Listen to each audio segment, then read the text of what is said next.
إن الحمد لله نحمده ونستعينه ونستغفره ونعوذ بالله من شرور أنفسنا وسيئات أعمالنا من يهديه الله فلا مضل له ومن يضلل فلا هادي له وأشهد أن لا إله إلا الله وحده لا شريك له وأشهد أن محمدا عبده ورسوله أما بعد. So in the previous sessions we had been looking at the statement of Imam Al-Tahawi, وَلَا شَيْءَ مِثْلُهُ, that there is nothing like unto Allah subhanahu wa ta'ala.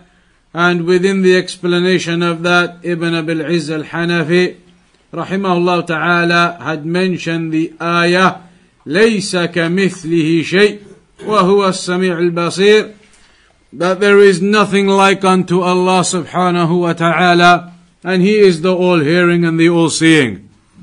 The next point that Al-Imam Al-Tahawi makes here is the statement وَلَا شَيْءَ يُعْجِزُهُ, that there is nothing that can overwhelm Allah, there is nothing that Allah is incapable of, that there is nothing that can overwhelm Allah subhanahu wa ta'ala whatsoever.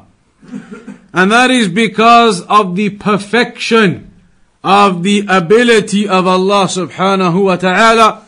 Nothing is able to overcome Him, nothing is able to weaken Allah subhanahu wa ta'ala whatsoever. Allah mentioned in the Quran, إِنَّ اللَّهَ عَلَى كُلِّ شَيْءٍ قَدِيرٌ, that indeed Allah subhanahu wa ta'ala is all capable upon everything, has the ability, the capability, the power over everything, the control over everything. And there are many ayat in the Quran that indicate this same point, that indeed Allah is ala kulli shay'in qadir, that Allah is the all able upon everything. He is the one who is the all able upon everything. Many ayat, وَكَانَ اللَّهُ عَلَى كُلِّ شَيْءٍ مُقْتَدِرًا, same meaning, that indeed Allah is the all able upon every single thing.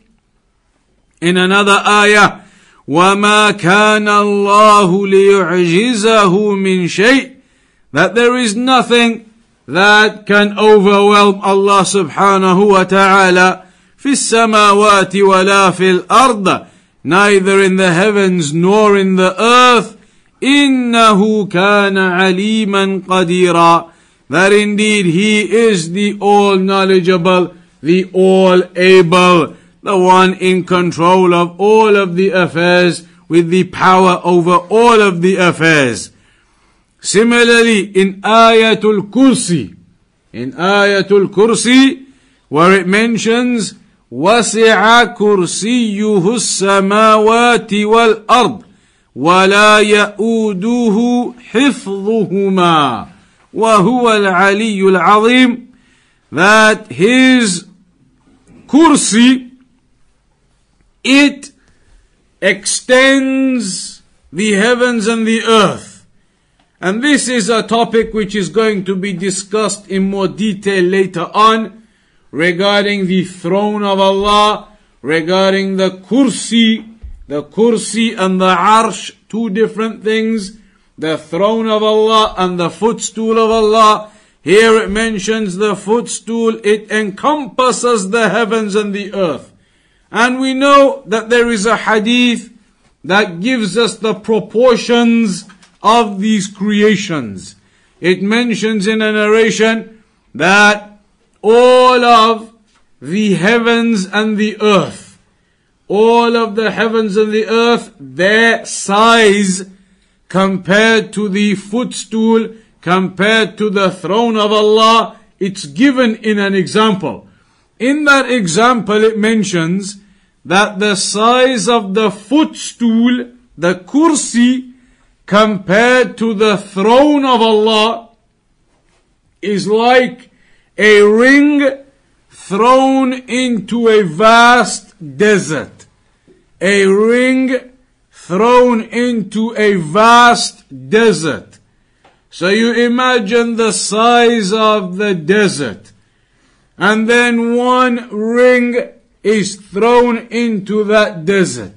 What is the size of that one ring in comparison to this huge desert that it's in? It is a tiny object in a huge area. That is the example of the size of the kursi, the footstool, compared to the throne of Allah. It is as though the throne of Allah is the comparison of the desert, and the footstool is simply, in comparison, nothing more than a small ring in comparison to that vast desert. Then the narration goes on to say that all of this creation of ours, all of this creation that we live in, and vast creation beyond that, the heavens and all the earths and all of this creation, compared to the footstool, not compared to the throne, compared to the footstool of Allah, then all of this creation becomes like the size of a ring in a vast desert, which is the footstool. That is the comparison of all of this creation to the footstool of Allah, that we are like a ring, the size of the ring in a vast desert. That vast desert being the footstool.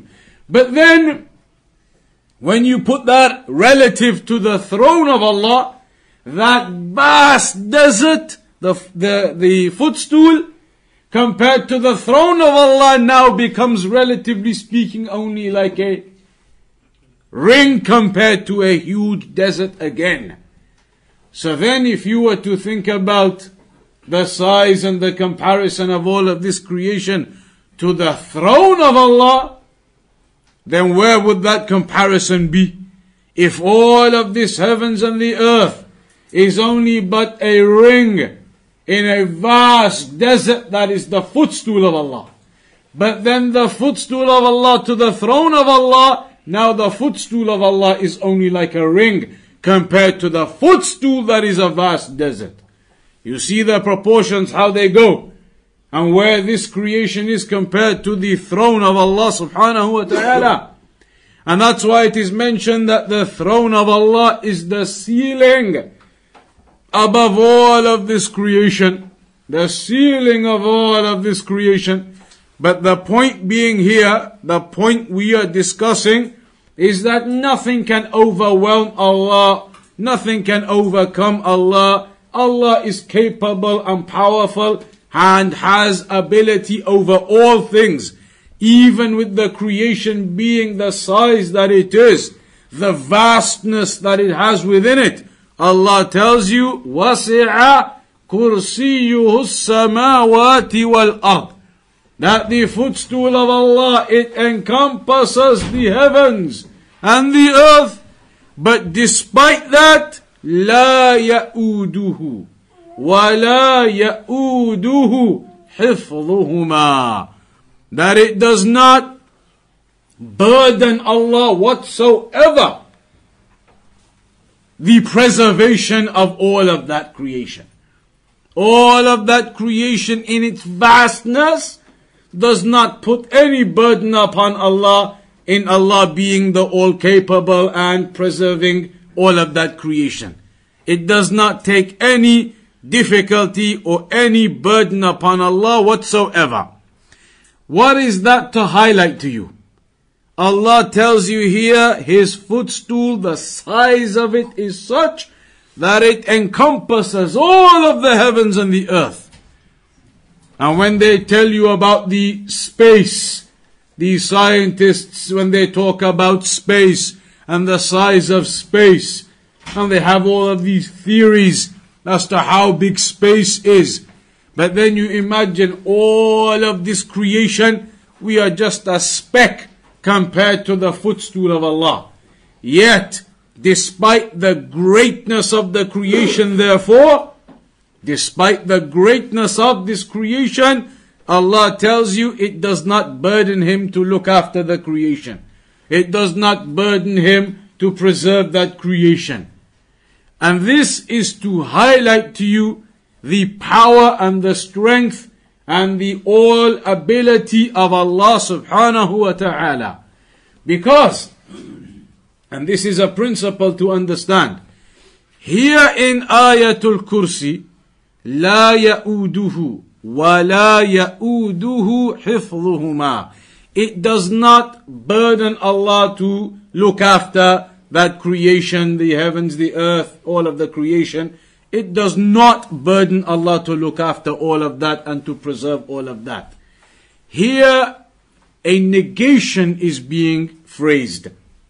The phrase here is in a negation type of phrase. It does not burden Allah to preserve all of that creation. When a negation is given regarding Allah, that it does not burden Allah to do X, Y, and Z, or something is not about Allah X, Y, and Z, when you give a negation about something regarding Allah, there is a purpose behind it. And this is a principle in Aqeedah. The purpose behind it is to highlight to you the perfection of the opposite. When mentioning a negation in regards to Aqeedah, the names and attributes of Allah, the purpose of mentioning the negation is to highlight the perfection of the opposite. What that means is, when you say to somebody that, I know you can look after this issue, I'm trusting you, you go take care of it, I know you're not silly, you can take care of this. When you put that phrase in, I know you're not silly, you can look after this, you can deal with it. You've now put a negation into your phrase regarding this person.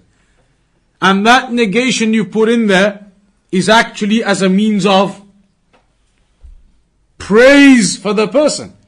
You're saying to this person, you look after that issue tomorrow, you can deal with it, I know you're not silly, you can deal with it all, you can take care of it, I'll leave it all with you. That phrase you've put in there, you're not silly, you can deal with it, you're responsible enough. You're not silly, it's a negation. And that negation in there is as a means of praise for the individual. You're negating the fact that he's silly. You're not silly.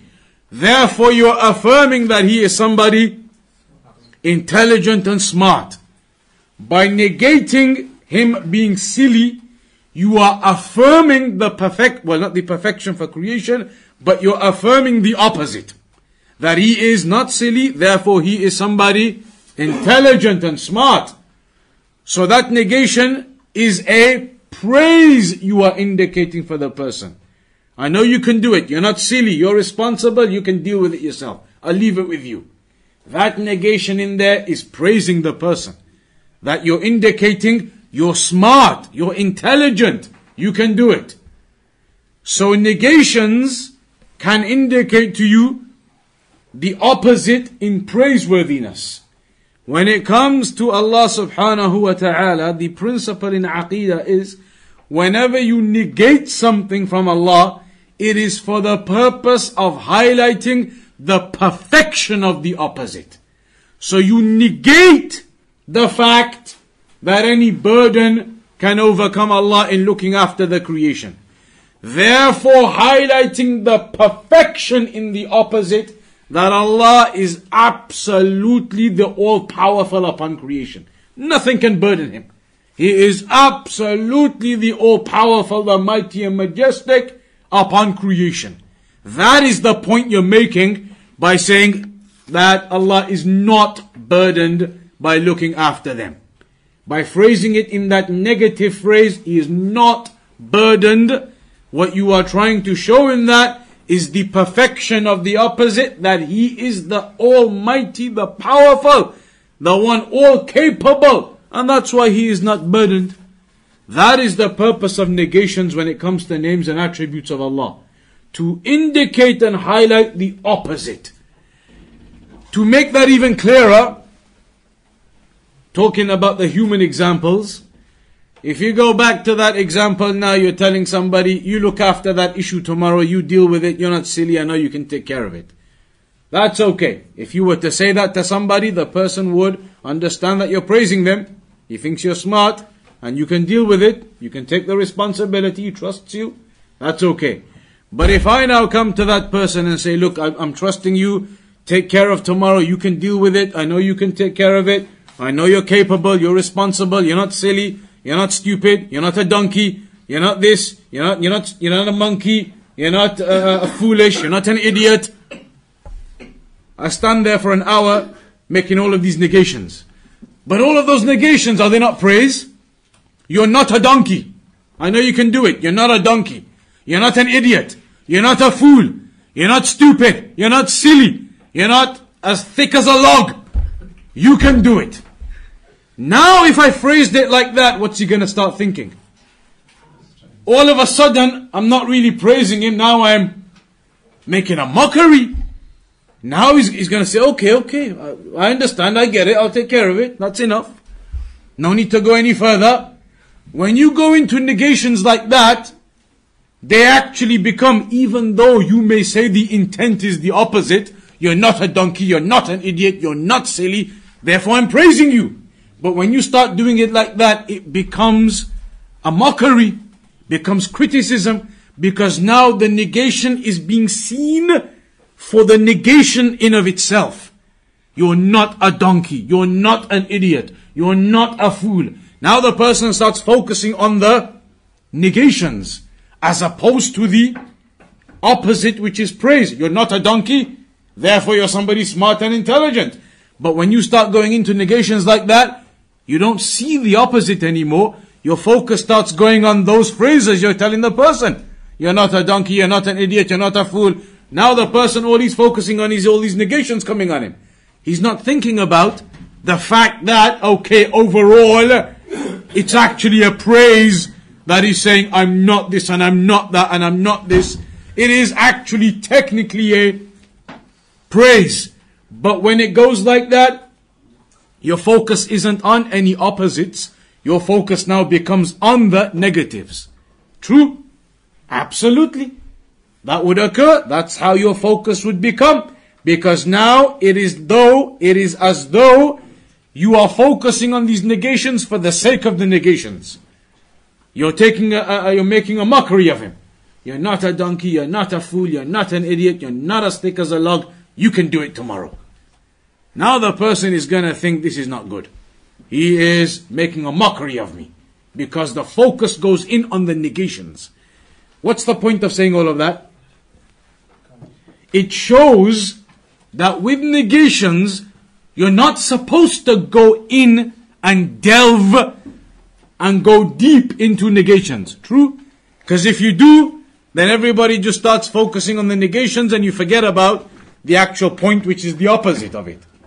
But when you do it in a minor way, you do it in a generalized way, then the person understands praise. If it's in a generalized way, I say, you can deal with it tomorrow. I'm going to leave all the documents with you. I'll leave all the details with you. I know you're not silly. You can handle it. You can deal it. It's all on you tomorrow. You can do it. That one phrase I put in the middle of that comments, the one phrase in the middle, you're not silly. A negation.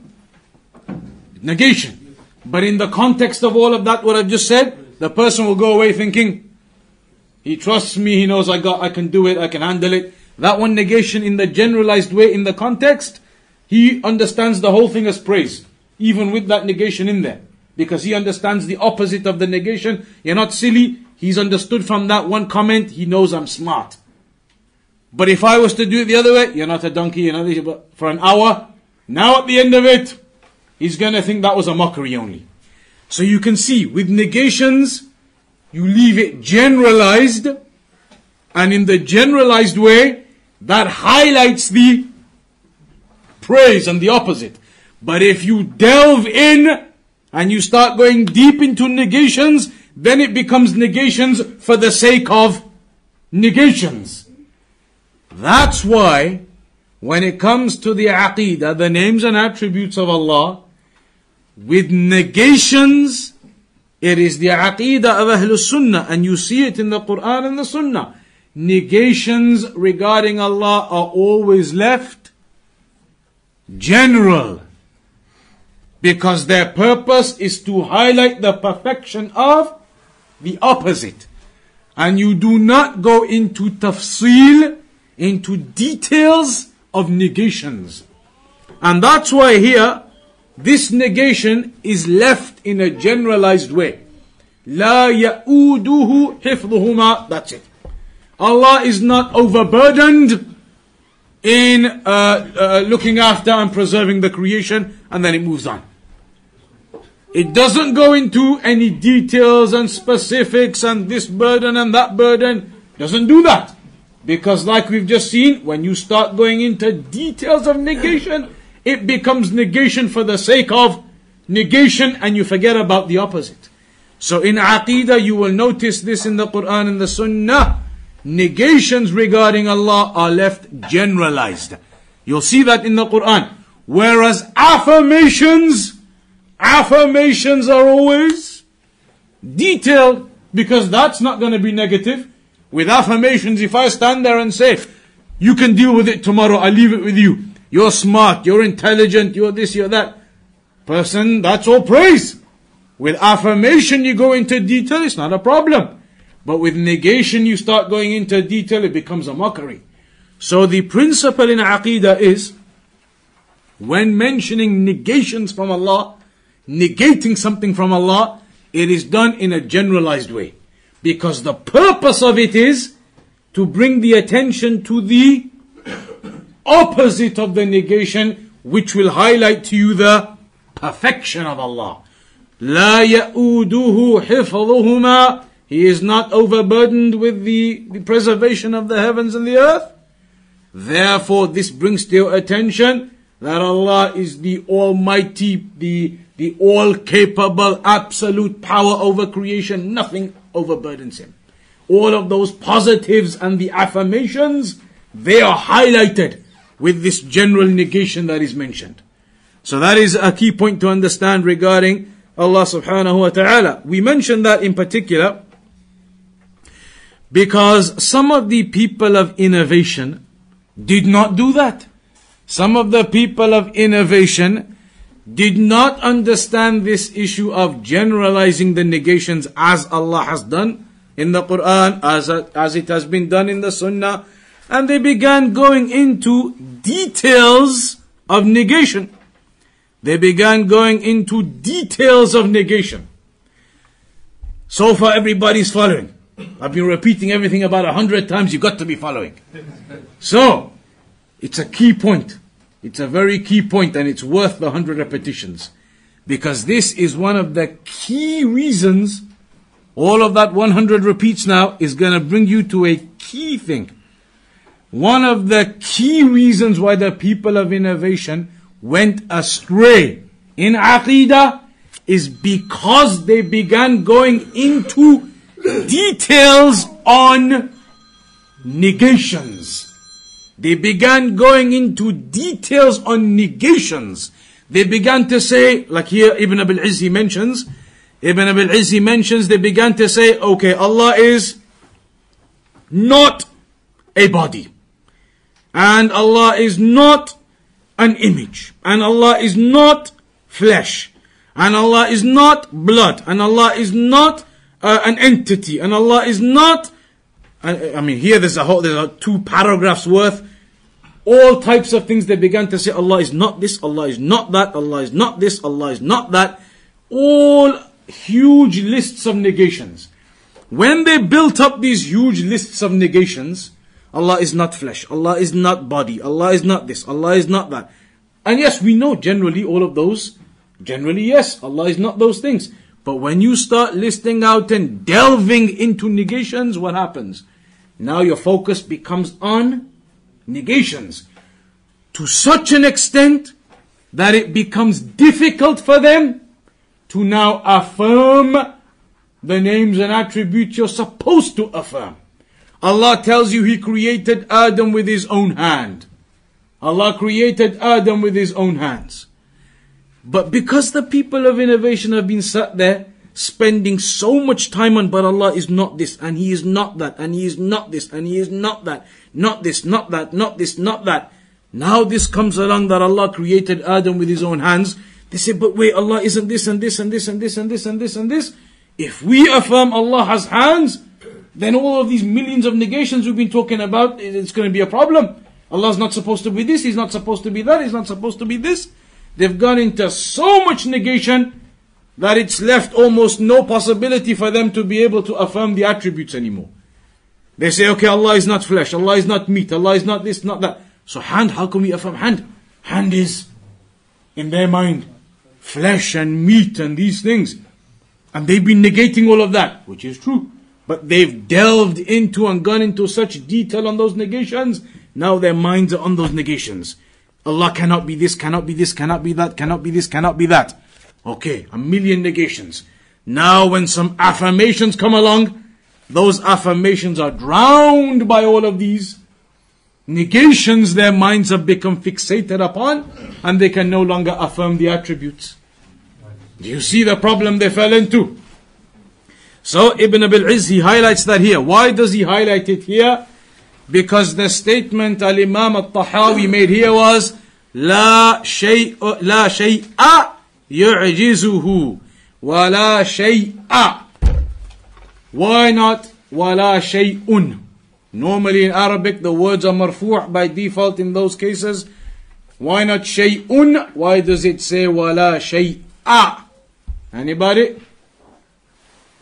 From those who've been studying Arabic, anybody? What's the difference between saying وَلَا شَيْءٌ يُعْجِزُهُ وَلَا شَيْءَ, as Imam Tahawi says in Arabic here, وَلَا شَيْءَ يُعْجِزُهُ. Why is it mansub? This is a rule in the Arabic language. It indicates a nafi al-mutlaq. When you have, this is the lam of nafi. And this type of negation, when you have a mansoob word after it, indicates absolute negation. Absolute. That wala shay'a yu'jizuhu, that absolutely nothing can overburden Allah or overcome or overwhelm Allah at all. Absolutely nothing. And you see that example in La ilaha illallah. And you don't say La ilahun illallah. La ilaha illallah. That there is absolutely no deity deserving of worship in truth except Allah. Absolutely no deity. This indicates absolute negation. There is absolutely nothing that can overcome, overwhelm, weaken Allah subhanahu wa ta'ala whatsoever. In the context of everything we've just been talking about, negations, affirmations, and not delving into the negations, they are left general. There's another example in Ayatul Kursi itself. What's another example in Ayatul Kursi of a generalized negation that is there as a generalized negation so that you understand from it the perfection of the opposite? In Ayatul Kursi, another negation mentioned about Allah.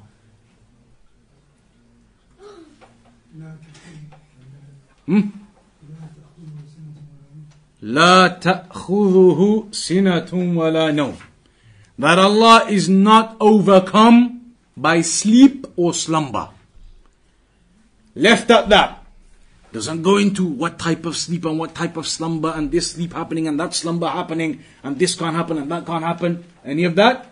Nothing. All it just says is Allah is not overcome by sleep or slumber. That's it. Now we can understand from that the perfection of Allah in the opposite. So Allah is not overcome by sleep or slumber. This indicates the perfection of the power of Allah. Because for us, that's a weakness. That we spend a third of our lives, you live for 60 years, 20 years of your life you slept. You slept.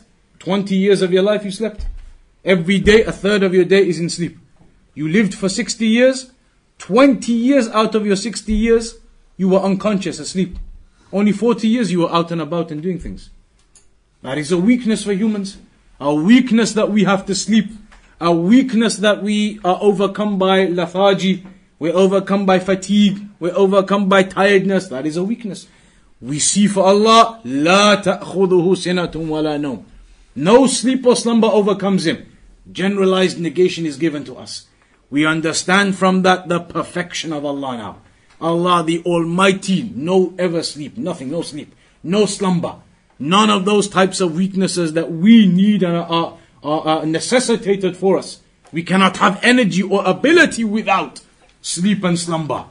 But we see the greatness and the might and the majesty and the perfection of Allah from this general negation that Allah is never overcome by sleep or slumber. And that's it, you leave it at that. Doesn't go into how this sleep and this happens and that happens and all types of negations until your mind becomes focused on that and you don't even realize what it's trying to tell you about the might and the majesty and the perfection of Allah, that He is the all-capable, the Almighty, never overcome by anything, never overcome by fatigue or lethargy or sleep or slumber or anything. So that is what the point is, and that is what Al-Imam Al-Tahawi is highlighting here. La shay'a yu'jizuhu. Nothing can overwhelm, can overcome, can have any impact in the weakening. Nothing can do that to Allah subhanahu wa ta'ala whatsoever, indicating to you the perfection of Allah's Allah's life and Allah's ability and power and might and majesty. So that is the principle to remember here. When negating things, they are left general. Affirmations go into some of the details. As for the people of innovation, they sat there making lists and lists and lists of all of the things that Allah cannot be. Instead of stopping to think for a moment that Allah is telling us and affirming to us all of the things that He is, they sat there in negation. Allah cannot be this and cannot be that and cannot be this and cannot be that. Negation, negation, negation. That's what they did. So when affirmations of attributes came along, they got drowned by all of these negations their minds were in. They said, okay, but Allah created Adam with His hands. Can't be hands though. We already said in our list, Allah cannot be flesh and this and that. Because in their minds, a hand is just straight away resembling creation. We've said before, it does not resemble that. And you do not have this type of logic that flesh, Allah cannot be flesh, Allah cannot be this, Allah cannot be that. So Allah affirms hands. Allah can't have hands then because hands are flesh. Who told you hands are flesh? Our hands are flesh. But we're not comparing Allah to us. We're not comparing Allah to our hands. So there is no comparison. And here Al-Imam Al-Tahawi is highlighting the might and the majesty of Allah subhanahu wa ta'ala.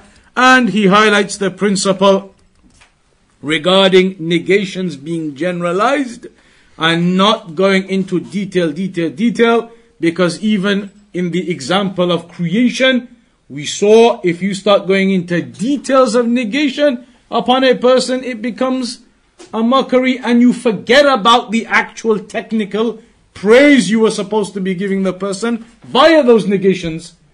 So that is the point mentioned there. Then Al-Imam Al-Tahawi goes on to say, وَلَا إِلَهَ غَيْرُهُ. And there is no other deity worthy of worship besides Him. That is the meaning.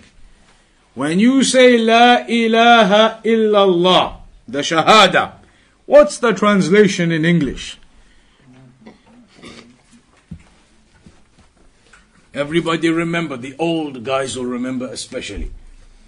Maybe they do it these days as well. They used to have those silver and green shiny kind of paper, and it says La ilaha illallah on it. Shiny kind of paper it used to be. Stickers. Not glitter, but that other kind of shiny paper. And it says La ilaha illallah on it in green and silver. And then at the bottom, there is no God but Allah. That's the one that used to be everywhere. Those shiny stickers, La ilaha illallah. There is no God but Allah. That definition, that translation is absolute nonsense. That translation is absolutely false. That is not the translation of La ilaha illallah. Here Al-Imam Al-Tahawi mentions it. Wa la ilaha ghayruh. The meaning of this is, the meaning of La ilaha illallah is, not that there is no God but Allah. Because if you were to go to the Hindus or the Sikhs or the other Buddhists and whatever, they will tell you there are 1,000 gods that they worship. They say, what are you talking about? Come into the room, I'll show you 100 right here. So they have gods, inverted commas. In the Quran, does Allah not mention about their gods and multiple gods? So they have gods. But their gods that they have, are they gods in reality?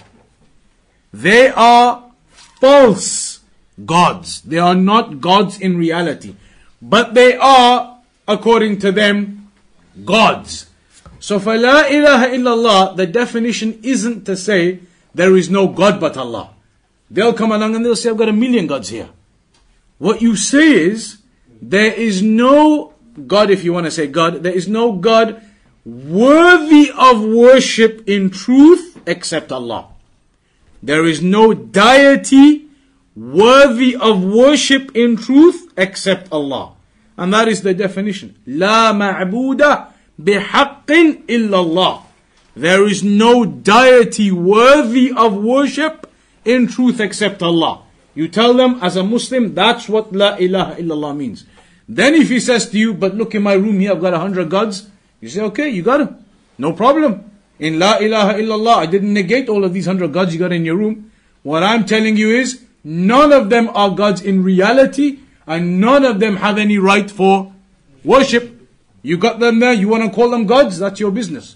I'm telling you, La ilaha illallah, there is no deity worthy of worship in truth except Allah.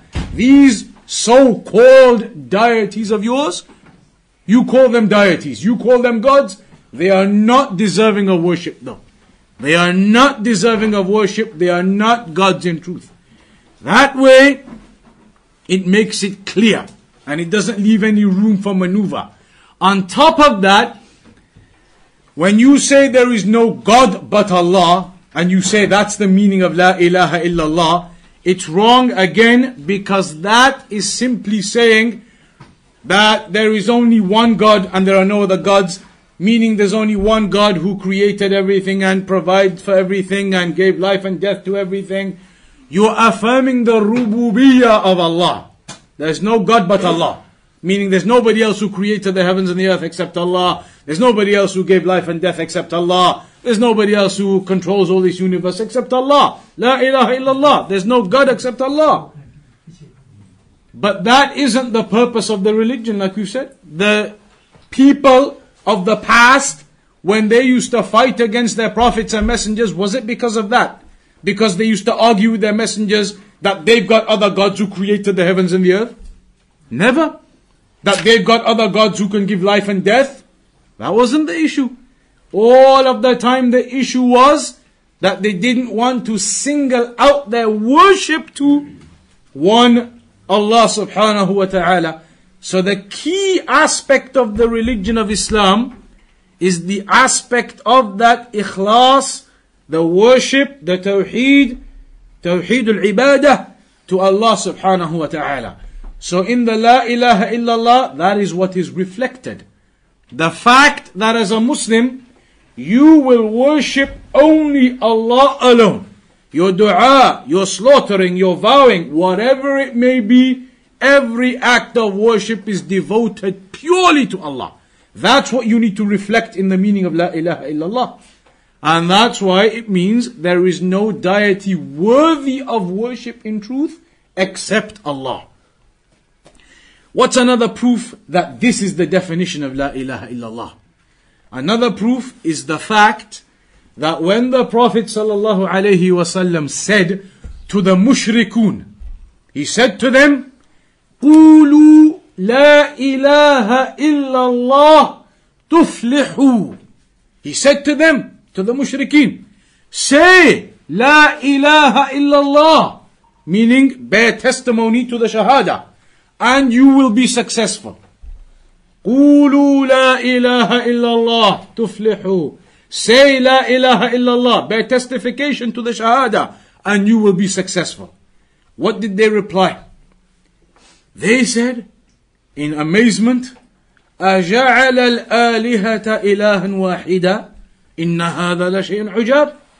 Their reply and their response was, is he making all of our gods into one? That is something strange. They understood straight away from La ilaha illallah what the Prophet ﷺ wanted from them. They understood that La ilaha illallah means the worship of one Lord, Allah alone. They understood that straight away from La ilaha illallah. Because they replied and said, what? You want to make all of our gods into just Allah we worship, that's it? We only going to worship Allah? You want us to abandon all of these other gods? They knew that's the meaning of it. So which English translation did they know in those days? That La ilaha illallah means there is nobody deserving of worship, no deity worthy of worship except Allah. They understood that meaning straight away. And that's why they said, you want us to worship only Allah? Abandon all of these other gods? No, that can't happen. Therefore, La ilaha illallah, the meaning of it is, the definition of it is, as Imam Tahawi mentions here, La ilaha ghayrah, that there is no deity worthy of worship in truth except Allah. Another proof, if you need more proofs, another proof.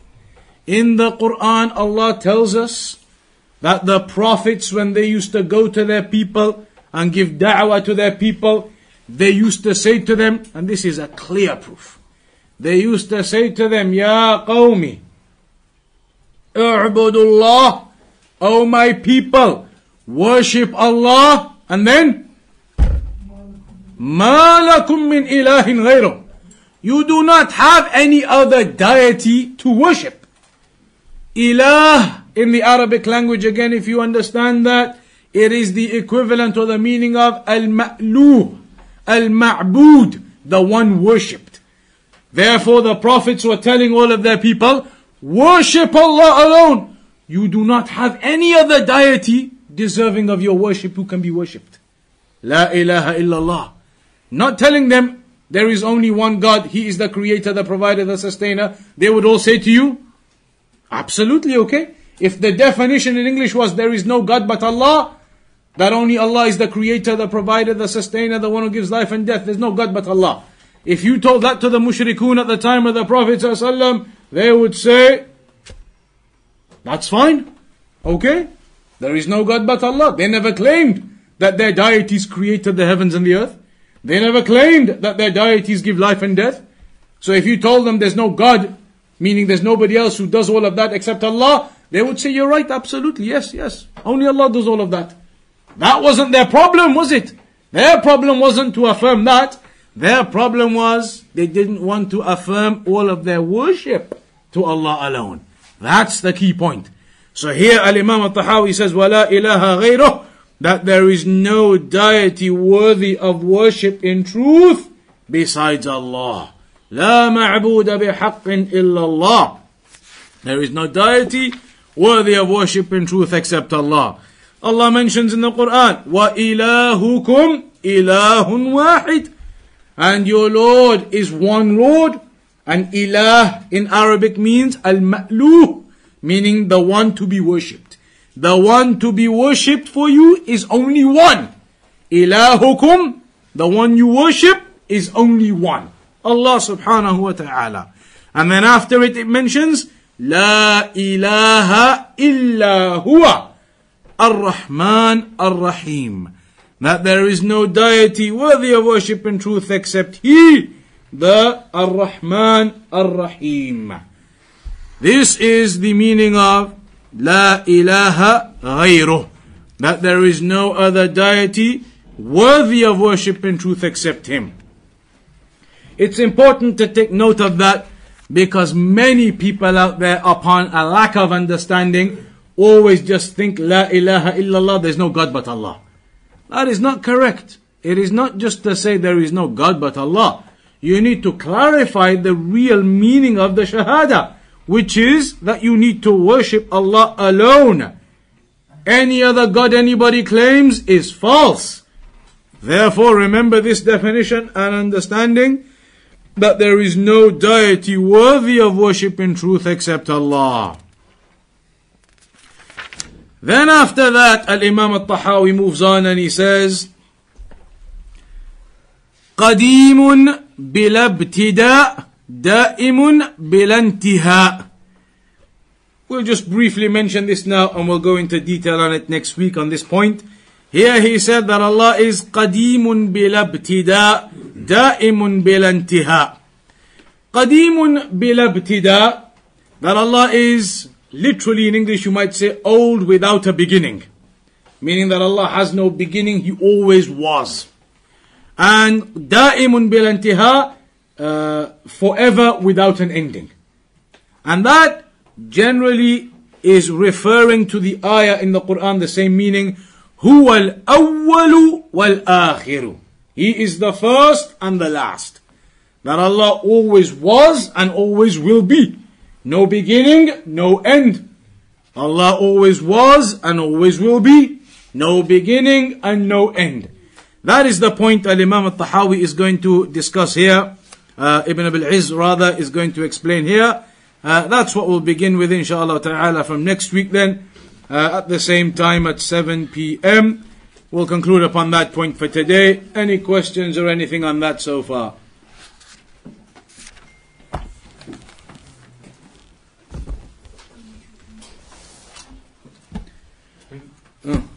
When speaking to a non-Muslim and they use the word huwa, they say Allah SWT is referred to as a he. And is it right to say that Allah SWT is not a he and not a she? Is it right to say that? In the Quran, in the Sunnah, all it refers to is huwa, he. Beyond that, we don't have anything else. And so it's not really a point of discussion that you should go into and delve into. When giving da'wah to kuffar particularly, you have to remember, giving da'wah to non-Muslims, you have to dictate the course of the discussion. You can never allow the discussion to begin upon their dictation of questions and where it goes. If that occurs, then you're never going to be able to give clarification and understanding, because they're just going to have random things. Okay, what about this then? And you Muslims, what about this then? If you do it that way, you're never going to come to a conclusion. You could be stood with them for the whole day. You have to dictate how you're going to give the da'wah to them. They bring about a question to you, whatever question it is. You know, as a non-Muslim in front of you there, you need to explain to him certain issues, regardless of what question he brings. He needs to go away from that meeting with you, understanding what the basis of Islam is in terms of Tawheed. What a Muslim is and what the purpose of being Muslim is. What the purpose of Allah creating us here is. What Tawheed is. You need to clarify those points to this individual. You need to direct the conversation so that is the core of what he goes away with. Whatever issues he's got, okay, what about this and what he and she and these things, even if you explain all that to him, if you spend an hour explaining all of these things to him, he goes away and you haven't spent a proper detailed understanding time in clarifying the reality of La ilaha illallah to him, then he's gone away not having understood the actual reality of Islam. All those other things are subsidiary. They are side points, secondary points. And they always have lots of issues. Okay, you Muslims, you talk about stoning and they behead people and what all types of things that they bring up. You cannot stand there and try and delve into all of those issues like that. You can't let that person go away. He's come to you. The fact that he's come to you and he's talking to you is some progress there. That somebody has come and now he has opened the door to you for you to give him da'wah. So you need to somehow, whatever questions he brings, answer them to a degree. We're not saying ignore him and say, no, leave that, I'm going to talk to you about this. You discuss, you open up the discussion, but then you direct it onto the direction of clarifying who the prophets and messengers were, what their call was, what Tawheed is, what the purpose of our creation in worshipping Allah alone is. the fact of La ilaha ghayruh, that there is no deity worthy of worship in truth except He. That's where you need to direct the conversations with them, whatever questions and far-fetched things they bring to you. You can't have discussions on these outside issues. Whatever they bring, you need to drag them into the core. At the end, even if his particular question hasn't been answered, the fact that he's gone away now having understood this core of Islam, that he would have never understood otherwise.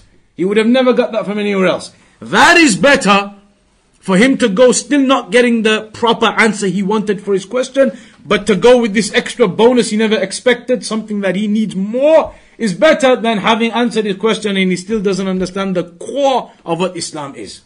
So with the da'wah you need to focus on these types of things. And those other questions and subsidiaries and what they bring, it's not really what you're going to focus on in da'wah. Anything else, or we'll conclude there? Oh.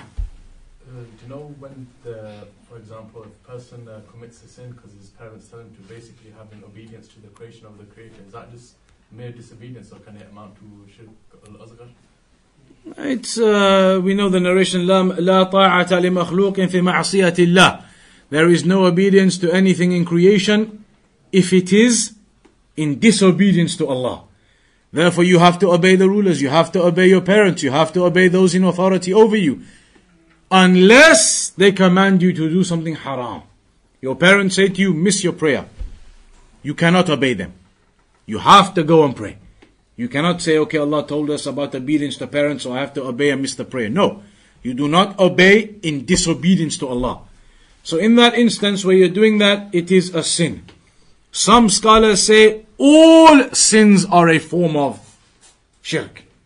Because now by you doing that, it is as though you are giving precedence to them and their command over the command of Allah. And that is a form of shirk. It's not major shirk, it doesn't exclude you from Islam, etc., nothing like that. But it could be, and scholars do describe things like that. But the purpose is, it's not really about knowing the terminology, it's about knowing the rules and what to do. So when your parents command you with haram or something completely impermissible, you cannot obey them in that, but you use your wisdom. Use wisdom in giving them da'wah and explaining to them. If you have to do it secretly, then go do it secretly, but you obey Allah.